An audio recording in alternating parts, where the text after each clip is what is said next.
Hey everybody, my name is Matt. I own a 97 Chevy 1500 pickup truck. It's the two-wheel drive edition, 6-cylinder, 4.3 liter.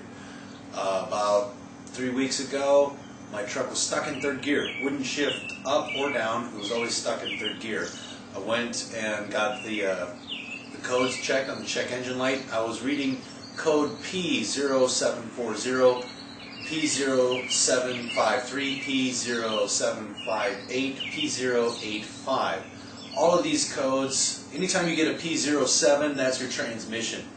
And it was reading that it was my torque conversion clutch solenoid, as well as the PMW solenoid in the transmission. This is a common error with 96, 97 1500s, is that it'll read that your transmission is going bad or whatever, you're stuck in third gear. What that is that your ignition switch has gone bad and it is not sending power to the torque conversion clutch solenoid in your transmission.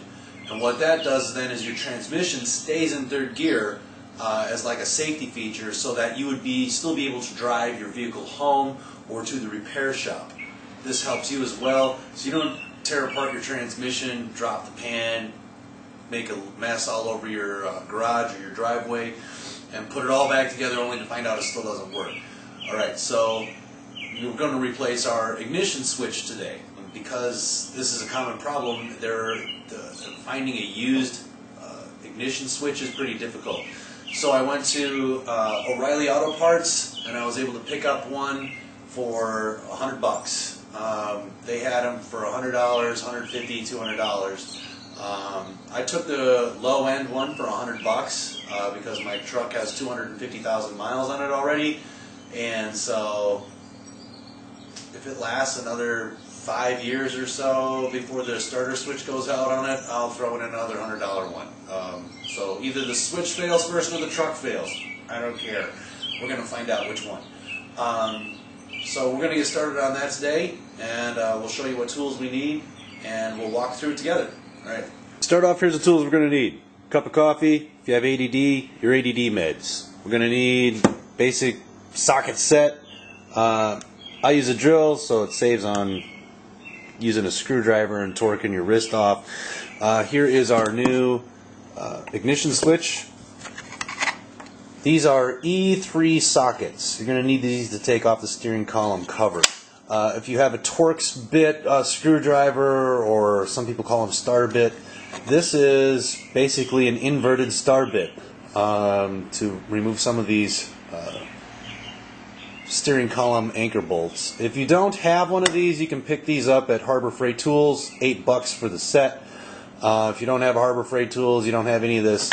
I have used just a pair of slip joint pliers to grip on across the flat sides of each of the torque nut and back it out that way carefully. Needle nose pliers, your standard Phillips and flathead screwdriver, and of course our reward for when we're done.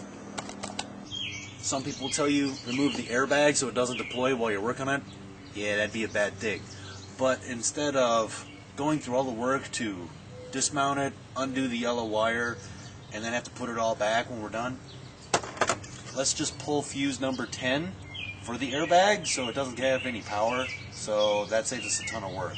So we're going to pull the fuse, pull this, remove this key, our tilt steering key, and remove the cover. So I'll see you in a second. Alright, I've removed the driver's seat out of my truck. You do not have to do that. I just did it so that it would be easier for me to get in here and you to see what I'm doing, because nothing's more irritating than some big guy trying to cram himself under the dash with a video camera and you can't tell what it is that he's pointing to because the angles are all jacked up and it doesn't do any good. So I removed the seat so that you can get a better look at what I'm doing. Alright, here's that undershield. It's underneath your steering wheel right here. Alright, you're going to have a bolt here, here, here, and there. And then this shield wraps up and around, and it stops there. So we're going to remove those bolts, and then we're going to drop this down, and then we're going to remove our shield on our steering column, to expose all the wiring and our starter switch. And we'll be back when I'm done with all of that crap. Okay, so we have now removed that bottom shield underneath our steering wheel here. Alright, so here's the shield. This is our vent for the driver's vent down by his knees. And here's the hose that connects that. It was not connected in my truck. Probably will be for yours. Here is the emergency brake release. They give you a lot of cable here so you can pull the assembly out, lay it on your floor. Alright, now when we get underneath here, okay, here we go. Move this hose. This right here, this is the connector for that ignition switch. So it feeds up over this crossbar, that bundle of wires right there. That's all feeding up along the steering column, connecting to the ignition switch. Okay, steering column removal. Here's my tilt steering lever. That just pulls straight out. Okay, put that aside. Don't lose it. It's fairly important. Okay, now we come underneath the steering column. Alright, this right here, this is where you would use that E5 socket, that female Torx drive. I already got mine removed, but it goes right up in there. Back that out. Come under here. Here you have an actual Torx screw holding this on. This is a T25 Torx. So we're going to pull this one next, and then the top and the bottom cover shield should they should no longer be held together, and we'll be able to peel those off real easy. All right, here we go. This is where we put in our key and turn the key to start the engine. Right underneath it, you have this box. This is your ignition switch. All right, let's hope because of lighting we can get down here to see this. All right. If you look, there it is. See right off the tip of my finger, behind these wires? See that? That is your E5 screw. It's an inverted Torx. So if you can, this is where the socket comes in real handy. If not, you're going to have to sit there with a pair of needle nose pliers or something and waste about an hour. So if you have the socket, awesome, you're good to go. So there's two of them. There's one right there, and then you come down here, and if you look behind this gasket, you see that? See, it's supposed to be right there, but it's not, which tells me that this thing has been replaced or worked on before from the guy that I bought this truck from 4 years ago. That bastard! He told me there was no problems with it. He didn't fix anything with the steering column. So, regardless, neither here nor there, we're going to remove this and replace this today. This is just one bolt I don't have to mess with, I guess. Okay, something important forgot to mention. Okay,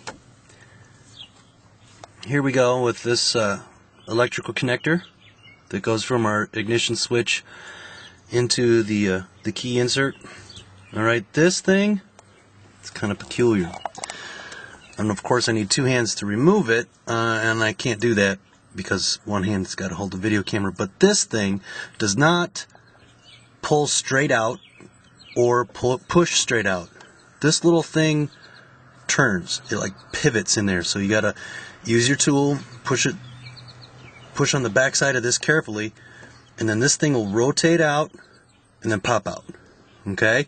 So don't get all crazy with a hammer and a screwdriver and try to tap this thing out this way or grab your pliers and yank and pull on it. Alright? It twists, it pivots, and then it'll just pop right out real easy. Okay, you see this bolt straight back in there between the wires? That's the bolt we're going to remove, and it is a 9/32. Go in there with our ratchet. With an extension on it, back that sucker out. Alright, I've spent about 5 minutes looking at the harness and everything. I got it dropped, alright, but I don't have a lot of slack because the cables for the turn signal and wipers is really tight. But, alright, because you can't really see, and because I can't really see, I pulled out the new one to take a look at what we got going on here. Always look at the new part before you completely remove the old part. This bolt has to come out of the center before we can pull this. So you'll see, you won't be able to see me do it because it's pretty cramped, but just showing you on the new harness so you can see exactly what's going on. Alright, as you can see, got it disconnected. Here's the harness that's broken. Here is the other harness. So we got to remove the blinkers, this whole wire assembly out, and then insert it back into the side of the new ignition switch. So it'd be helpful if I had a trained ferret to get underneath here with little paws instead of my big club fingers. Alright, we got it out. Here's the old one. Here's the new one. Alright, now I can't stress this enough. Before you disconnect everything, make sure you look and you really know the orientation of everything going so you can put it back correctly. Alright? Orientation was with this bundle with the brown and orange wire on top, fitting into the harness like so. Alright? So our windshield wiper connection was on this side, and then the other connection fit in on this side. So when we come up here, this one goes on the right, this one goes on the left. So, and then the whole assembly will plug straight in to that housing there. And then we use the bolt in the middle, bolt it all into place, and put it back together. We got it all hooked up. Bringing this up. Alright, you got this little notch right here, corresponding notch right there. Make sure your wire's out.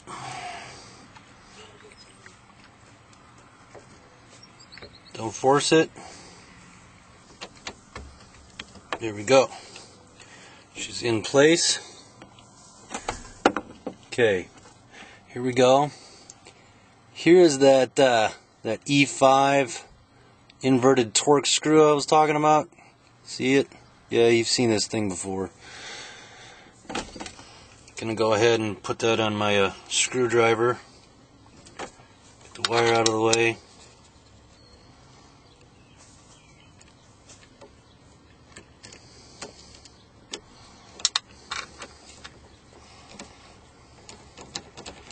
Go ahead, put it home.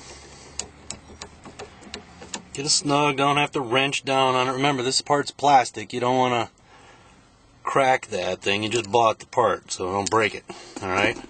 Now, if you remember, the wire went underneath this, came up, went in, and then it turns into place. It pivots. Okay? It doesn't go straight in or out. Remember that pivot. So we put it back, pivot it right back into place. And now, moment of truth, let's go get my keys, key it up, see if our gauges are working, because they weren't before. I did not have a speedometer or a tach, so we'll see if those work, and see how she works when we run it, before we go to all the trouble to put it all back together. Check it out. Our tachometer's back, our tach is working. That tells me that's good, because before the tach was not working. So, still got the service engine light. I'll need to go into an auto parts store, have them reset that. So all my gauges are working. So that was the problem.